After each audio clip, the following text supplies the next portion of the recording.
Ngayon lang ako nakakita ng ganitong certificate. Certificate ng tawang-tawa. Grabe. Ito na naman ang inyong Madam Damen at Titang Maarte. Tita Maarte, Madam Damen, no other than me. Marisol Templo. Today, mag-aayos tayo ng mga certificate ng aking mga anakis.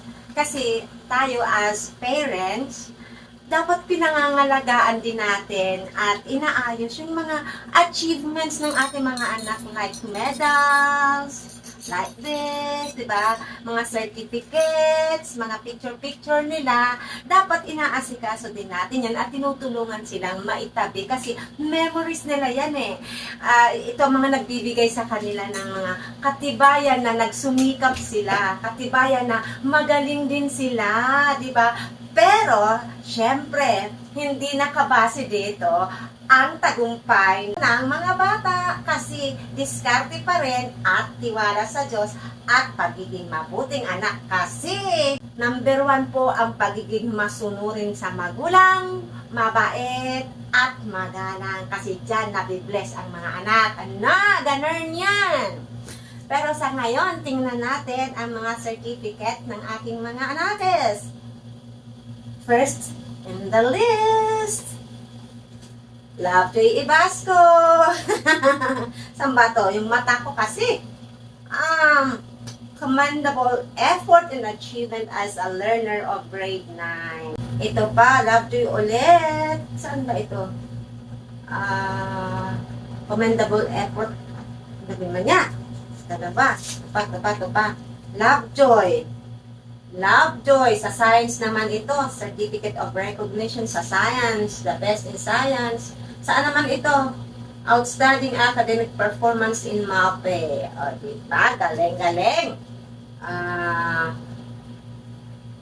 Certificate ulit. Ito ang the best. Ngayon lang ako nakakita ng ganitong certificate. Kung nababasa nyo yan.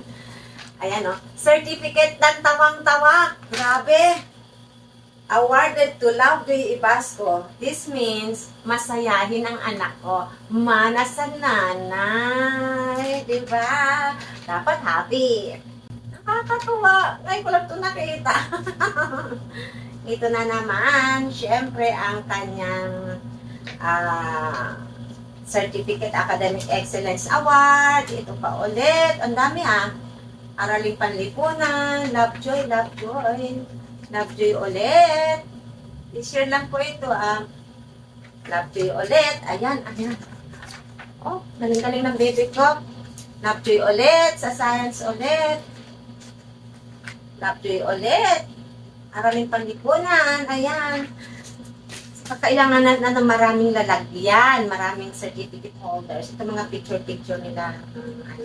So, kukuha tayo ng mga frames nito. I-frame natin yan. And ito ulit, Lovejoy. Outstanding Leadership Award. Kasi ang bebe ko ay naging president ng SSLT. Kaya mayroon siyang ganito. O, diba? Ganyan. Proud mom.